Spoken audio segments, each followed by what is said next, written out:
الفاتحہ۔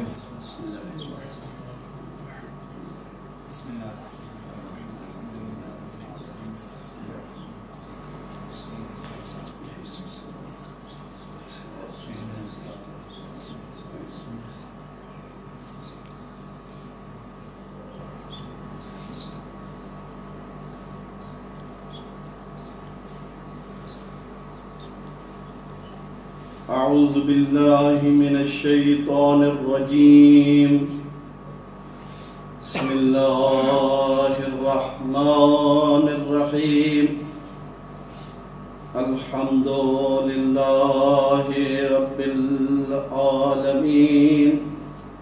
الصلاة والسلام على أشرف الأنبياء والمرسلين خير المبشرين والمنذرين المخاطب بالطه والياسين النبي المؤيد ورسول المسدد المصطفى الأمجد المحمود الأحمد مولانا بالقاسم مصطفى محمد ثم الصلاة والسلام على أهل بيته الطيبين الطاهرين المعصومين.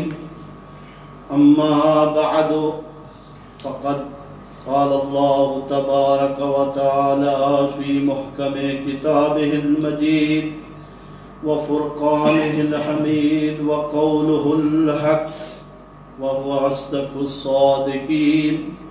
بسم الله الرحمن الرحيم.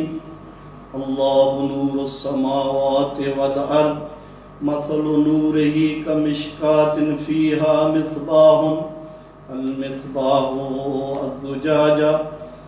بآواز بلند تر صلوات.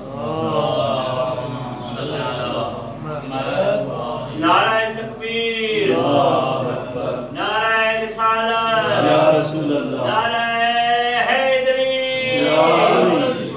بآواز بلند تر صلوات. جیسا کہ آپ کو معلوم ہے کہ آج کی مجلس ایک مرحومہ کے اصال ثواب کی مجلس ہے، اور یہ خاتون بہت ہی نیک اور متقی اور پرہیزگار تھی.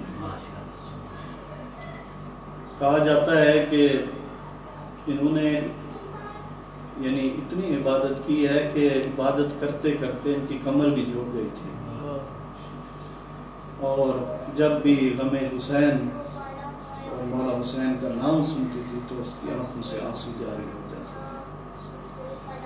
تو اللہ تعالیٰ سے دعا ہے کہ پروردگار اس مرحومہ کو اللہ تعالیٰ جوار ائمہ میں جگہ عطا فرمائے اور ان کی قبر کو جنت کے باغوں میں سے ایک باغ کراتے اور لواحقین کو صبر جمیل عطا فرمائے. اور آخر میں دعا ہے کہ پروردگار ہمارے بانویں آقا کا دل ضرور فرمائے. دعاؤں کی قبولیت کے لیے بآواز بلند تر صلوات.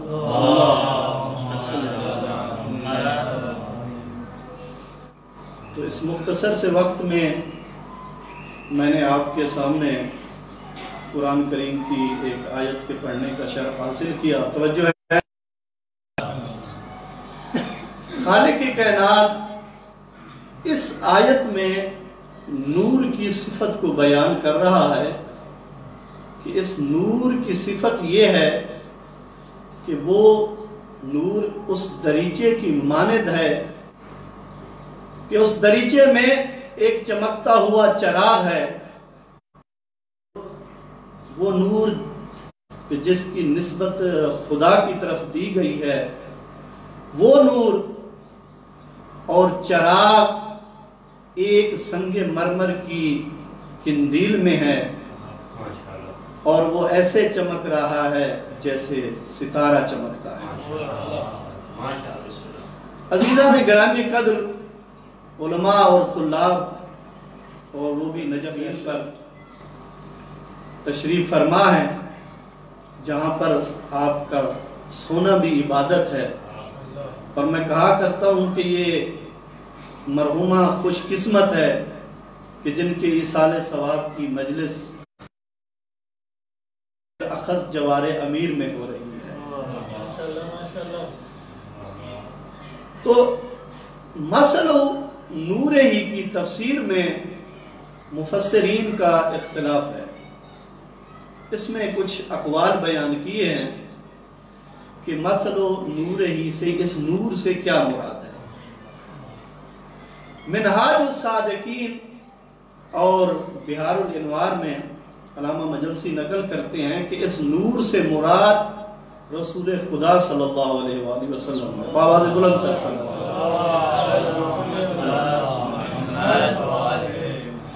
اور کتاب مشکات میں کہتے ہیں کہ اس نور سے مراد رسول صلی اللہ علیہ وآلہ وسلم کا سینہ مبارک ہے، اور مصباح سے مراد جو ہے علم نبوت ہے، اور مشکات سے مراد چراغ نبوت۔ تیسرا قول فخر الدین رازی اپنی کتاب میں لکھتے ہیں کہ اس نور سے مراد ایمان اور ہدایت ہے۔ فخر الدین رازی وہ کہتے ہیں کہ جس طرح نور علم کا جہاں چراغ روشن ہو تو وہاں چور نہیں آ سکتا، تو اسی طرح جہاں نور ایمان ہو وہاں شیطان نہیں آ سکتا۔ اور اس آیت کی تلاوت کرتے ہیں کہ انہو لیس لہو سلطان علی الذین آمنوا وعلی ربہم یتوکلون، کہ وہ جو صاحب ایمان ہیں اور اللہ پر بھروسہ کرتے ہیں اس پر شیطان غالب نہیں آ سکتا۔ اور اس ایمان کو چراغ کے ساتھ تشبیہ دیتے ہوئے کہتے ہیں کہ جس گھر میں چراغ روشن ہو تو وہ چراغ اس گھر کی ہر شے کو روشن کر دیتا ہے، تو اسی طرح نور ایمان کی شمع بھی دل کی کھڑکیوں کو روشن کر دیتی ہے، دل کے جوارے کو روشن کر دیتا ہے۔ اور یہ نور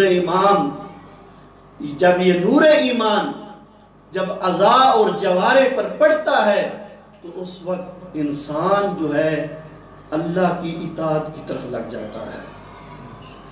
جو خالق کائنات نے اس پر اطاعت واجب کی ہے تو اس نور ایمان کے ذریعے وہ اس کو بجا لاتا ہے۔ امام رضا علیہ السلام فرماتے ہیں بآواز بلند تر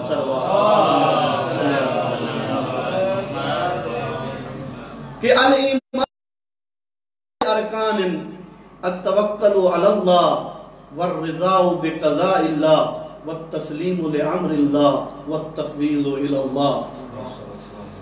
امام رضا علیہ السلام فرماتے ہیں کہ ایمان کے 4 رکن ہے۔ پہلا رکن یہ ہے کہ اللہ پر توکل کرنا، اور دوسرا یہ ہے کہ اللہ کی قضاء پر راضی ہونا، اور تیسرا یہ ہے کہ اس کے سامنے سر تسلیم خم کر دینا، اور چوتھا یہ ہے کہ تمام امور اللہ کے سپرد کر دینا۔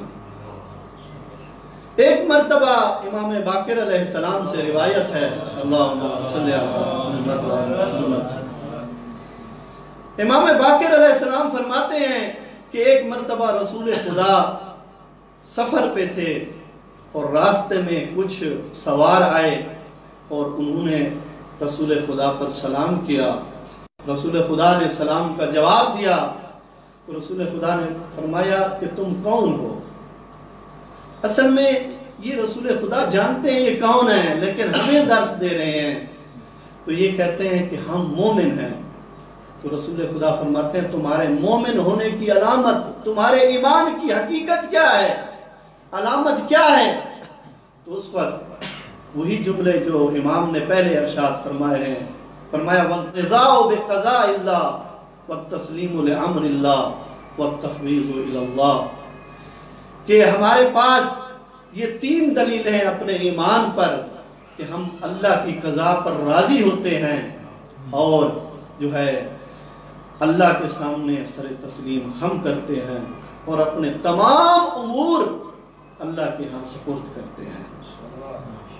تو اس کے بعد رسول خدا فرماتے ہیں فَإِن كُنتُمْ صَادِقِينَ، اگر تم سچے ہو تو فَلَا تَبْنُوا فَلَا تَسْكُنُوا، کہ پھر تم اس کو کیوں بناتے ہو جس میں تم نے رہنا نہیں ہے، اور اس کو تم ذخیرہ کیوں کرتے ہو جس کو تم نے کھانا نہیں ہے۔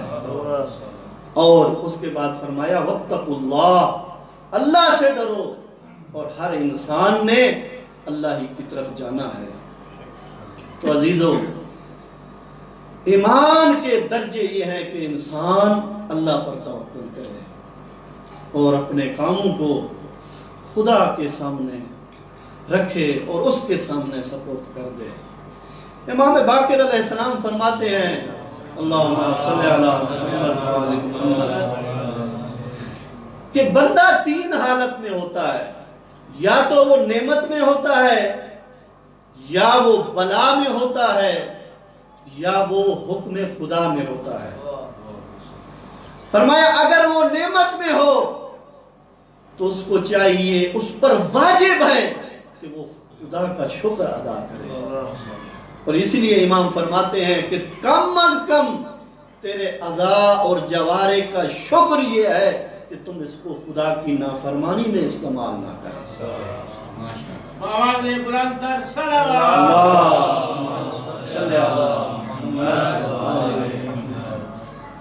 روایت میں ملتا ہے کہ جناب عیسیٰ نے کہا پروردگار مجھے اپنے محبوب بندے کی زیارت کرا۔ واقعہ آپ کا سنا ہوا ہے، ایصال ثواب کی مجلس ہے۔ تو اللہ نے فرمایا کہ اے عیسیٰ فلاں وادی کی طرف چلے جاؤ۔ جناب عیسیٰ گئے، وہاں پر دیکھا ایک گڑیا ہے جس کی نہ آنکھیں ہیں نہ پاؤں ہیں، آنکھوں سے نابینا ہے، کانوں سے سن نہیں سکتی۔ تو اس وقت اس کی زبان سے جناب عیسیٰ دیکھتے ہیں تسبیح و تحلیل جاری ہے، اللہ کی تسبیح اور تحلیل اور شکر خدا کر رہی ہے۔ تو جناب عیسیٰ کہتے ہیں کہ اے بڑھیا، شکر تو نعمت پر ہوتا ہے، تیری نعمتیں تو چھن گئی ہیں، کیا تیرے یہ پاؤں نعمت نہیں تھے، یہ تیرے کان نعمت نہیں تھے، یہ تیری آنکھیں نعمت نہیں ہیں؟ تو فرمایا ہاں یہ نعمت ہے، لیکن اس کے باوجود جس خدا نے اگر میرے پاؤں ہوتے تو میں حرام کی طرف جاتی، اور اگر میری آنکھیں ہوتی تو نامحرم کی طرف دیکھتی، فرمانیوں سے بچایا ہوا ہے، کیا وہ شکر کے لائق نہیں ہے؟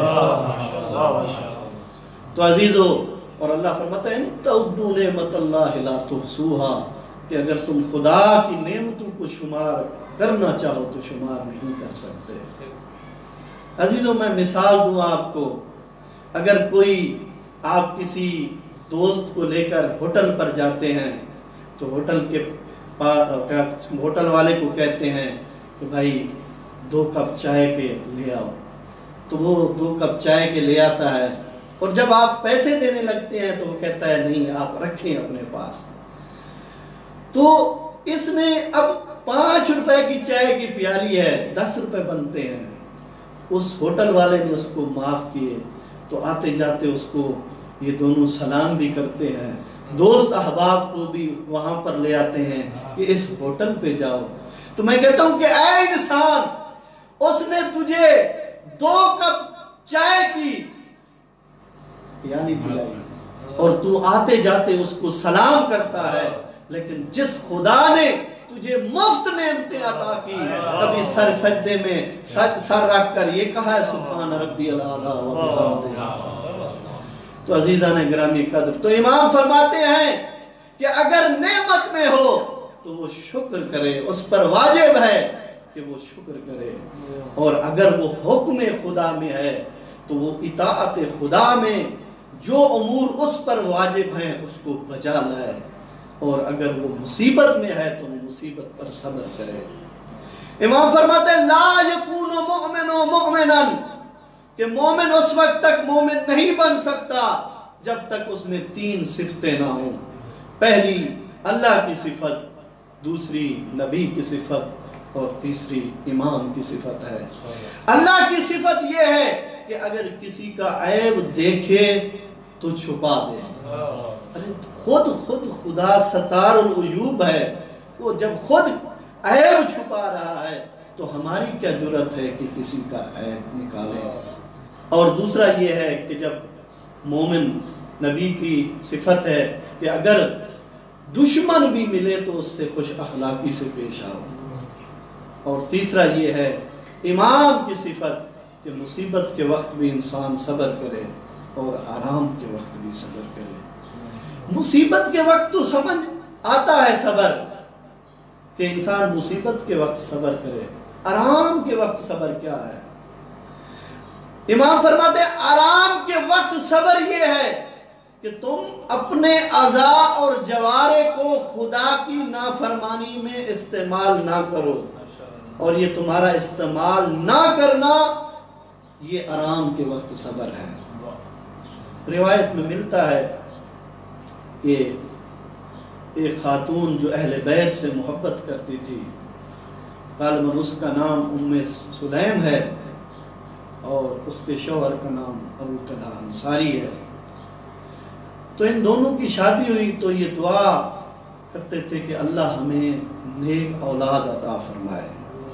تو ایک مرتبہ ام سلیم نے اپنے شوہر سے کہا کہ آپ رسول پاک کے پاس ہمیشہ جاتے ہیں، نماز ان کے پیچھے پڑھتے ہیں، جاؤ ان سے دعا کرو اللہ ہمیں ایک نیک فرزند عطا فرمائے۔ رسول خدا نے دعا فرمائی، اللہ نے ان کو نیک فرزند عطا فرمایا۔ وقت گزرتا رہا کہ ابو طلحہ انصاری رسول خدا کے پاس چلے گئے کسی کام سے، تو پیچھے سے اس بچے کا انتقال ہو گیا۔ تو جب واپس آیا ابو طلحہ انصاری تو کہا اپنی بیوی سے کہ ہمارا بیٹا کہاں ہے؟ فرمایا وہ برابر والے کمرے میں آرام فرما رہا ہے۔ اب رات کو میاں بیوی سوئے ہوئے ہیں تو بیوی کہتی ہے کہ ابو طلحہ میں ایک مسئلہ آپ سے پوچھنا چاہتی ہوں کہ اگر کوئی شخص امانت دے اور اس امانت سے پیار ہو جائے اور امانت جو دینے والا ہے اب وہ مطالبہ کر رہا ہے کہ میری امانت واپس کرو، تو کیا اس کو واپس کرنی چاہیے یا نہیں کرنی چاہیے؟ تو ابو طلحہ کہتے ہیں یہ اس کی امانت ہے، اس کو واپس کرنا چاہیے۔ تو اس وقت اس کی بیوی کہتی ہے اللہ نے ہمیں ایک امانت عطا کی تھی، اب اس نے ہم سے واپس لے لی ہے، اور برابر والے کمرے میں تیرے بیٹے کی لاش پڑی ہے۔ تو خدا کی قسم جب اس نے اپنے بیوی کے صبر کو دیکھا، کہا یہ تو عورت ہے، اتنا صبر، تو اس نے بھی صبر کیا۔ رسول خدا نے جنازہ پڑھائی اور جنازہ پڑھانے کے بعد سر سجدے میں رکھا اور اللہ کا شکر ادا کیا کہ پروردگار تیرا لاکھ لاکھ شکر ہے کہ جس طرح موسیٰ کے زمانے میں ایک عورت صابرہ تھی، اسی طرح میری امت میں بھی ایک صابرہ ہے۔ تو عزیزان گرامی قدر، موسیٰ کے زمانے میں کیسے واقعہ ملتا ہے کہ شوہر نے کہا کہ میرے ہاں 2 مہمان آ رہے ہیں، بیوی کو کہا کہ کھانا پکاؤ، تو جیسے ہی وہ کھانا پکانے میں لگی تو اس کے 2 بیٹے تھے، وہ کھیلتے کھیلتے کنویں میں گر گئے۔ جیسے ہی چیخ سنی تو فوراً ہی وہ گئی، دیکھا دونوں بچے مرے ہوئے ہیں، اس کو اٹھایا اور کمرے میں لٹا دیا، اور کیونکہ شوہر نے کہا تھا کہ مہمان آنے ہیں تو اس نے فوراً جو ہے کھانا پکانے لگ گئی۔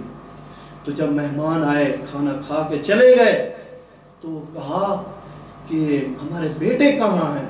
کہا برابر والے کمرے میں ہیں۔ راوی کہتا ہے جیسے اس کے باپ نے آواز دی تو وہ مرے ہوئے بیٹے زندہ ہو گئے اور دوڑتے ہوئے باپ کے پاس آئے۔ تو بیوی پریشان ہوگی کہ یہ تو مر گئے تھے، لیکن اس وقت یہ واقعہ اس دور کے نبی کے سامنے پیش کیا گیا تو فرمایا کہ اللہ تعالیٰ نے تیری بیوی کے صبر کو دیکھ کر اللہ تعالیٰ نے تیرے دونوں بیٹوں کو زندہ کر دیا ہے۔ تو عزیزان گرامی قدر، مومن وہ ہوتا ہے کہ جو ہر لحاظ سے خدا کی اطاعت میں رہے۔ اگر مہمان بھی آئے تو مہمان کا بھی احترام کرے۔ جناب ابراہیم کو خلیل اللہ کہتے تھے۔ کیوں خلیل اللہ کہتے تھے؟ اس میں کچھ اقوال ہیں خلیل اللہ ہونے کے، کہ جناب ابراہیم علیہ السلام کو خلیل اللہ اس لیے کہتے تھے کہ جب کوئی ان کے پاس سائل آتا تو اس کو واپس نہیں بھیجتے تھے، اس کو عطا کرتے تھے، اور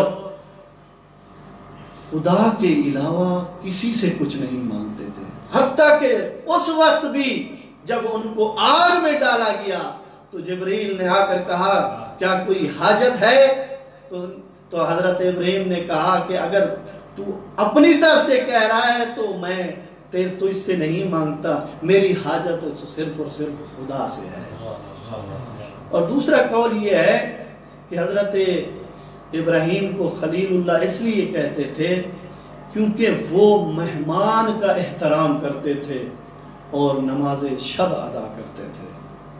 اور تیسرا قول حضرت ابراہیم کے خلیل اللہ ہونے میں یہ ہے کہ وہ کثرت سے درود و سلام پڑھا کرتے تھے۔ اور آخری اس کا قول یہ ہے خلیل اللہ ہونے کا کہ وہ جب اللہ تعالیٰ نے امتحان لیا تو وہ اپنی مال اور اولاد کو اللہ کی راہ میں قربان کر دیا۔ روایت میں ملتا ہے کہ ایک مرتبہ فرشتوں نے اللہ سے کہا کہ اے پروردگار، تم نے اس کو خلیل بنا دیا ہے جو نطفے سے پیدا ہوا ہے۔ تو اللہ تعالیٰ کو جلال آیا، تو فرمایا تم اپنے فرشتوں میں سے اچھے جو مرتبے پر فرشتہ ہے ان 2 فرشتوں کو معین کرو۔ تو ان فرشتوں نے حضرت جبرائیل اور حضرت میکائیل علیہ السلام کو انتخاب فرمایا، تو فرمایا وہاں چلے جاؤ جہاں پر ابراہیم ہے۔ یہ آئے تو اس وقت جناب ابراہیم علیہ السلام بھیڑ بکری کو چرا رہے تھے۔ روایت میں ایک یہ ہے کہ وہاں پر تھے اور باقی جو ہے ان کے چرواہا چرا رہے تھے۔ تو راوی کہتا ہے کہ حضرت ابراہیم علیہ السلام کے بھیڑوں کی تعداد 40,000 تھی، اور اونٹ اور گھوڑے تو لا تعداد تھے، جن کو سنبھالنے کے لیے 4,000 چرواہے تھے اور 4,000 کتے تھے جو اس کی دیکھ بھال کرتے تھے۔ تو جب جبرائیل علیہ السلام اور میکائیل علیہ السلام آئے تو انہوں نے جب دیکھا تو فرمایا سبوح قدوس یا رب الملائکۃ والروح۔ جناب ابراہیم نے جب دیکھا تو کہا یہ تسبیح دوبارہ پڑھو، تم دوبارہ تسبیح پڑھو، میں تجھے یہ آدھا مال دے دوں گا۔ تو انہوں نے دوبارہ تسبیح پڑھی تو حضرت ابراہیم نے آدھا مال دے دیا۔ کہا پھر دوبارہ پڑھو، میں تجھے سارا مال دے دوں گا۔ تو اس وقت جناب جبرائیل اور میکائیل نے دوبارہ تسبیح پڑھی تو جناب ابراہیم نے سارا مال اور اولاد دے دیا۔ تو حضرت جبرائیل اور میکائیل علیہ السلام کہتے ہیں واللہ ھذا ھو الکرم، کہ یہی کرم ہے اور یہی ہی سخی ہے۔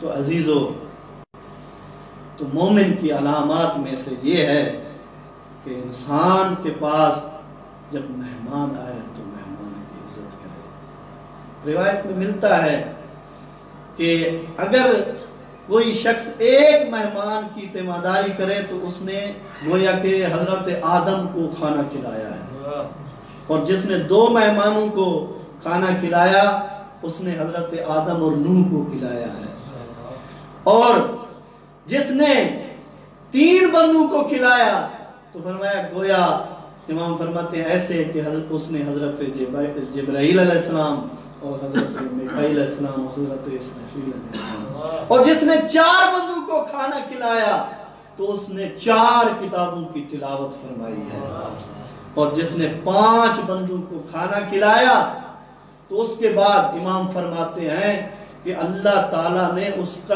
اتنا ثواب رکھا ہے کہ جس کی کوئی حد ہی نہیں ہے۔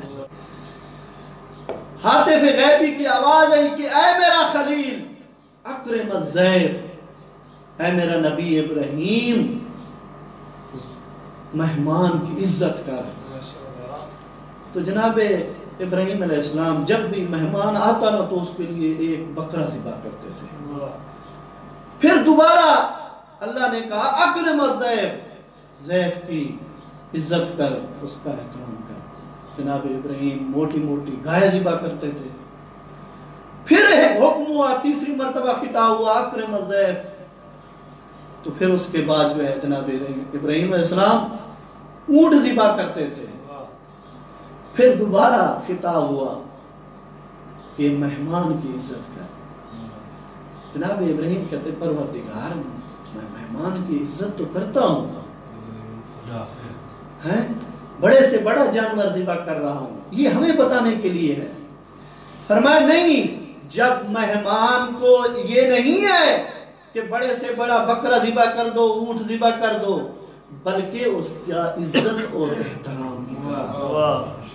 جب آئے تو اس کے ساتھ جو ہے بیٹھو، یہ نہیں ہے کہ فون پہ میرا مہمان آ رہا ہے، بیٹے کو کہا یار اس کا جو ہے نا خیال رکھنا، اس طرح نہیں ہے۔ آخری روایت اور اس کے بعد تھوڑا سا مصائب ہے۔ ایک مرتبہ جناب سلیمان فارسی مدینہ کی گلیوں میں چل رہے ہیں، یا ایک شخص آیا جس کے ساتھ ایک بیٹی بھی ہے جو لاغر ہے اور کمزور ہے، اور اس کے ساتھ اس کا باپ بھی ہے۔ تو اس نے جیسے ہی جناب سلمان کو دیکھا، کیونکہ اس کی بیٹی بیمار تھی، لاغر تھی، کمزور تھی، کیونکہ یہودی تھا، تو اس نے اس کو دیکھا سفید ریش کو، کہا کہ تم میرے لیے دعا کرو کہ یہ میری بیٹی جو ہے صحیح ہو جائے۔ تو جناب سلمان نے کہا اگر تیری بیٹی صحیح ہو جائے کیا تو مسلمان ہو جائے گا؟ کہتے ہیں ہاں میں مسلمان ہو جاؤں گا۔ تو اس وقت جناب سلمان کہتے ہیں چل میں تجھے طبیب کے پاس لے کر چلتا ہوں۔ تو یہ کہتے ہیں میں نے بہت سارے طبیب کو دکھایا ہے، میری بیٹی کہیں سے صحیح نہیں ہو رہی۔ تو فرمایا کہ یہ دنیا کا کوئی عام طبیب نہیں ہے، یہ بہت بڑا طبیب ہے۔ یہ لے کر مولا امین کی بارگاہ میں آتا ہے اور بتاتا ہے کہ یہ اس طرح یہ یہودی اور اس کی بیٹی ہے، یہ کہتا ہے کہ اگر میری بیٹی صحیح ہو گئی تو میں مسلمان ہو جاؤں گا۔ تو اس وقت جناب علی کہتے ہیں سلمان جاؤ میرے بیٹے حسن حسین کو بلا کر لے آؤ۔ حسن حسین علیہ السلام آتے ہیں، فرمایا بیٹا اپنے دونوں ہاتھوں کو اس پانی کے تشت میں ڈالو۔ جیسی مولا حسن حسین نے اپنے ہاتھوں کو ڈالا تو وہ پانی ایک اکسیر بن چکا تھا، اور فرمایا مولا نے کہ بیٹی سے کہو یہ پانی لے جائے، اس باغ میں چلی جائے اور اپنی پانی کو آنکھوں پر ڈالے اور اپنے بدن پر ڈالے تو ٹھیک ہو جائے گی۔ جیسے ہی پانی ڈالا گیا تو وہ خاتون ٹھیک ہو گئی۔ وہ جلدی سے آئی، اس نے باپ کا بھی انتظار نہ کیا، مولا حسین کے قدموں میں گر گئی، کہتی ہے مولا مجھے کلمہ پڑھا ہے۔ راوی کہتا ہے اس نے بھی کلمہ پڑھی اور اس کے باپ نے بھی کلمہ پڑھ لی، اور جب یہ جانے لگا نا تو کہتا ہے مولا آپ نے مجھ پر بہت احسان کیا ہے، ہم نئے نئے مسلمان ہوئے ہیں، میری بیٹی کو دین کے احکام کا پتہ نہیں ہے، گزارش ہے کہ میری بیٹی کو آپ اپنے گھر میں رکھیں، آپ کی بیٹی اسے دینی احکام سیکھے گی۔ تو یہ شخص اپنی بیٹی کو چھوڑ کر چلا جاتا ہے، وقت گزرتا رہا، مولا نے خبر بھجوائی تو وہ آیا، فرمایا اب تیری بیٹی جوان ہو گئی ہے، تو اس کو ساتھ لے جا۔ راوی کہتا ہے اور بعض علماء کے بقول جب یہ جانے لگی تو جناب زینب سلام اللہ علیہا کہتے ہیں ہنداں یہ کچھ چادریں ہیں ساتھ لے جاؤ، ایک وقت آئے گا ہمیں ضرورت پڑے گی۔ عزادارہ نے مظلوم ہے کربلا، وقت گزرتا رہا، 61 ہجری آئی، اس ہندہ کے محل کے قریب ہی زندان تھا، جب زندان سے بیوہ اور یتیم بچوں کے رونے کی آواز ہندا کے کانوں پر پڑی تو اپنی کنیزوں سے کہتی ہے کنیزوں جلدی کرو میری کرسی اٹھاؤ شمع جلاؤ جا کر ان قیدیوں کا حال پوچھتے ہیں جیسے ہی زندان میں آئی نا کرسی پر نہیں بیٹھی زمین پر بیٹھ گئی اور سوال کرتی ہے قیدن سب سے بڑی قیدن بی بی کون سی ہے سب نے جناب زینب کی طرف اشارہ کیا تو ہندا کہتی ہے تم کس شہر کے رہنے والے ہو فرمایا ہم مدینہ کے رہنے والے ہیں فرمایا مدینہ تو بہت بڑا شہر ہے تم کس محلے کے رہنے والے ہو فرمایا ہم محلہ بنی ہاشم کے رہنے والے ہیں جیسے ہندا نے محلہ بنی ہاشم کا نام سنا تو اس کے بعد کہتی ہے قیدن بی بی وہاں پر میرا آقا حسین رہتا ہے کیا اس کو جانتی ہو تو بی بی کہتی ہے جس طرح میں جانتی ہوں کوئی نہیں جانتا اس کے بعد کہتی ہے یہ ہندا اے قیدن بی بی میرا آخری سوال یہ ہے وہاں پر میری آقا شہزادی رہتی ہے کیا اس کو جانتی ہو جیسے ہی شہزادی کا نام آیا بی بی رونے لگ گئی ہندا کہتی ہے میں اپنی شہزادی کا نام پوچھتی ہوں اے قیدن بی بی روتی کیوں ہو تو اس وقت میری بی بی نے سر کے پریشان بال ہٹائے فرمایا ہندا مجھے پہچانو میں تیری شہزادی زینب ہوں ارے وہ دیکھ سامنے نوکے نیزہ پر تیرے آقا حسین کا سر ہے اللہ لعنت اللہ علی القوم الظالمین وسيعلم الذين